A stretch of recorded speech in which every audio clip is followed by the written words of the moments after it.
नमस्कार विद्यार्थी मित्रांनो, इयत्ता 12वी कलासाठी नवीन अभ्यासक्रमानुसार शैक्षणिक वर्ष 2020-21 मध्ये ऑनलाईन अभ्यास करीत असताना इयत्ता 12वीच्या राज्यशास्त्राच्या पाठ्यपुस्तकातील प्रकरण क्रमांक 5 समकालीन भारत सुशासन या प्रकरणाचा अभ्यास करत असताना बदलते प्रशासन, लोकप्रशासनाचे बदलते स्वरूप, 1990 नंतर लोकप्रशासनात झालेले बदल या घटकाचा अभ्यास केल्यानंतर आज नागरी समाज व सुशासनाची मूल्य या उपघटकाचा अभ्यास आपण करणार आहोत.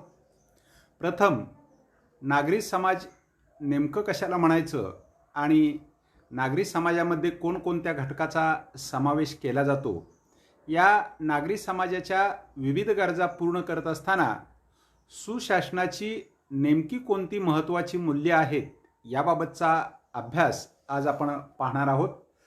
परीक्षेच्या दृष्टिकोनातून 2 मार्कासाठी आणि दीर्घोत्तरी प्रश्न या उपघटकावर विचारला जाऊ शकतो. 12वीच्या राज्यशास्त्राच्या पाठ्यपुस्तकातील सुशासनाचे महत्त्व आपण लक्षात घेत असताना सुशासनाची नेमकी मूल्य काय आहेत, त्यामध्ये नागरी समाज म्हणून या सुशासनाचा उपयोग कशा पद्धतीने होतो याबाबतची माहिती घेत असताना प्रथम नागरी समाजामध्ये ज्या संस्थांचा सहभाग होतो, आपल्या पाठ्यपुस्तकात असं म्हटलेलं आहे की जो नागरी समाज आहे या नागरी समाजात विविध प्रकारच्या ज्या संस्था आहेत त्या सर्व संस्थांचा अंतर्भाव केला जातो.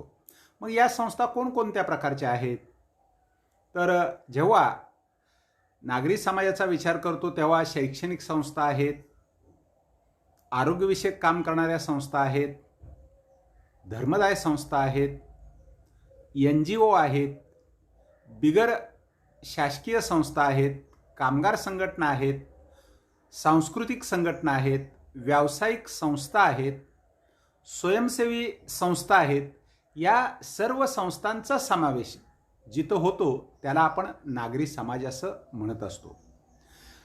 ज्यात नागरी समाजाचा उल्लेख केला जातो त्यामध्ये सामाजिक गटाला खूप महत्त्वाचं स्थान दिलेलं आहे. सामाजिक गटामध्ये आपण सर्व नागरिक समाविष्ट होत असतो, ज्या माध्यमातून शासनाकडून नागरिकांच्या अनेक प्रकारच्या अपेक्षा आणि त्या अपेक्षा पूर्ण कराव्या यासाठी शासन वेगवेगळ्या पद्धतीनं काम करत असताना दिसून येतं. जेव्हा आपण कामगार संघटनाचा विचार करतो तेव्हा कामगार संघटनांचे प्रश्न वेगळे असतात, कामगारांच्या मागण्या वेगळ्या असतात.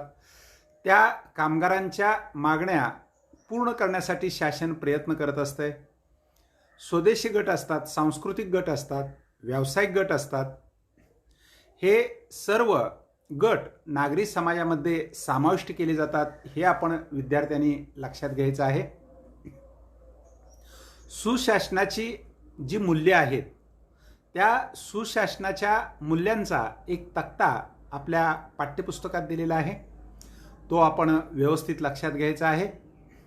जेव्हा सुशासनाचा मूल्यांचा तक्ता आपण पाहतो तेव्हा सुशासन कशा पद्धतीनं असलं पाहिजे. सुशासनामध्ये पारदर्शकता असली पाहिजे. सुशासनामध्ये प्रतिसाद जनतेचा शासनाकडे, शासनाचा जनतेकडे असणं गरजेचं आहे. समता आणि सर्वसमावेशकता अत्यंत महत्त्वाचं आहे. कायद्याचं राज्य महत्त्वाचं आहे. सहभाग सर्व जनतेचा आवश्यक आहे.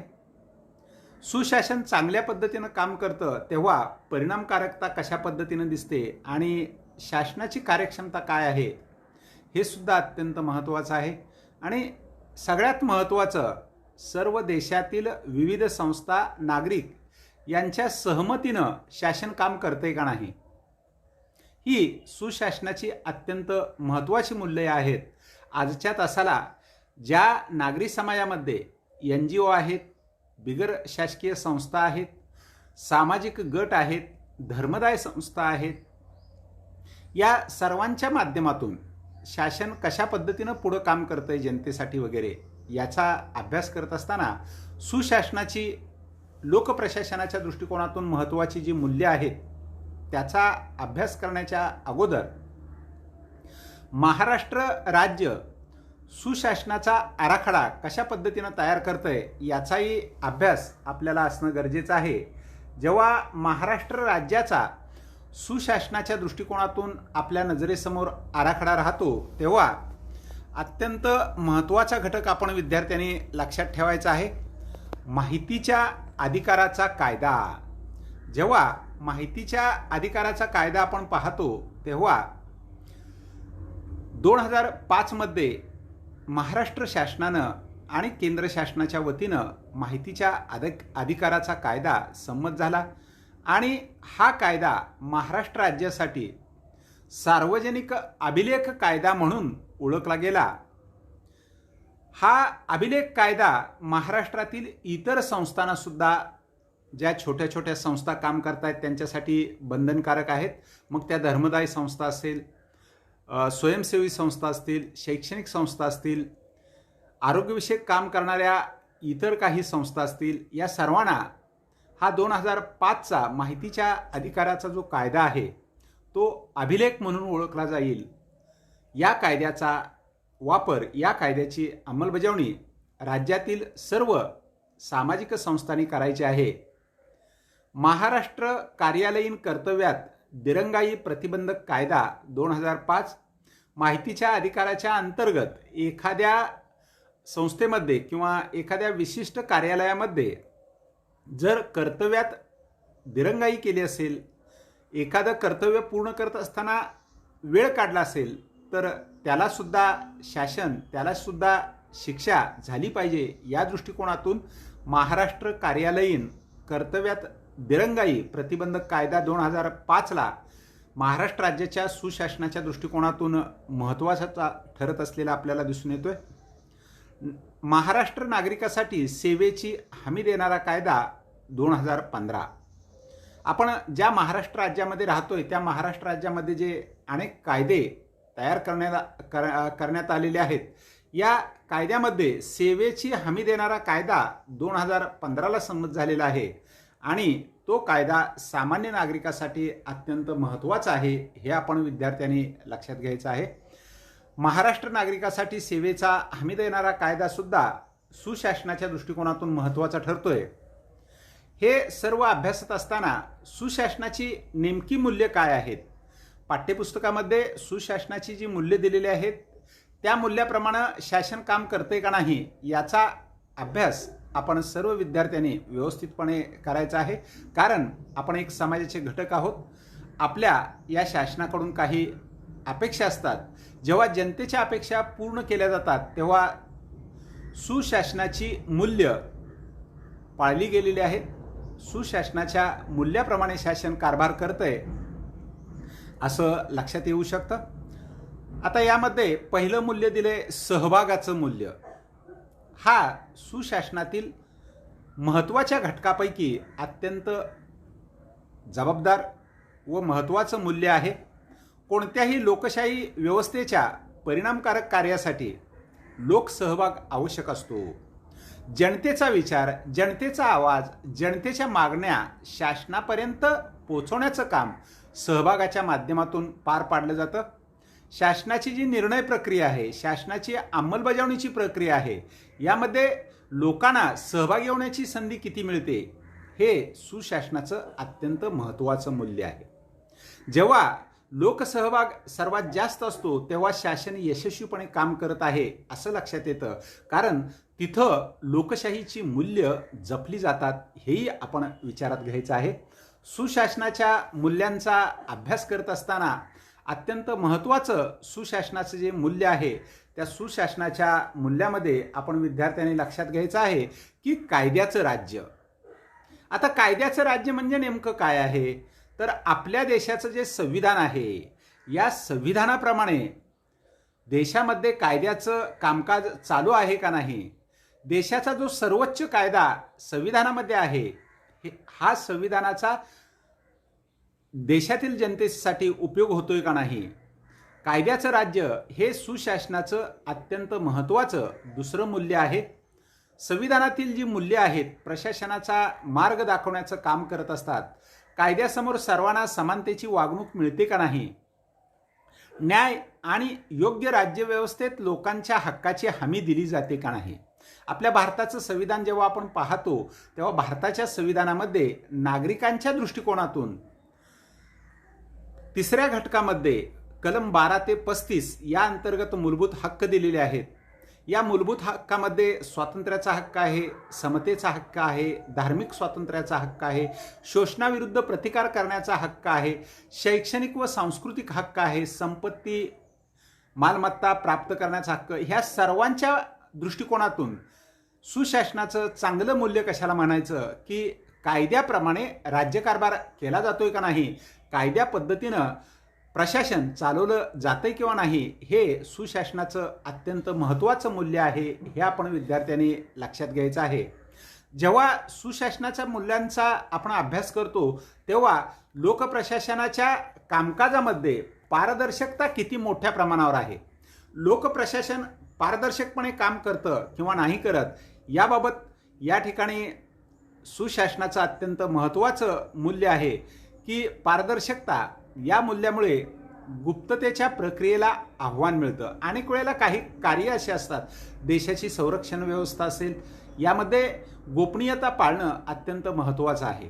याबाबतचे घेतलेले जे निर्णय आहेत हे निर्णय हे सैनिकी व्यवस्था आणि देशाची संरक्षण व्यवस्था अशा दृष्टिकोनातून गुप्ततेला महत्त्व दिलेलं जरी असलं तर प्रशासनाचं इतर कामकाज जनतेच्या दृष्टिकोनातून जी महत्त्वाची कार्य आहेत ती पारदर्शक असणं गरजेचं आहे.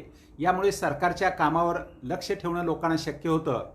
आणि हे सर्व कशामुळे शक्य झालेलं आहे, 2005 मध्ये भारतात माहितीचा अधिकार कायदा लागू झाला आणि या अधिकार कायद्यामुळे नागरिकांना शासकीय कामकाजाविषयी माहिती मिळणं शक्य झालं.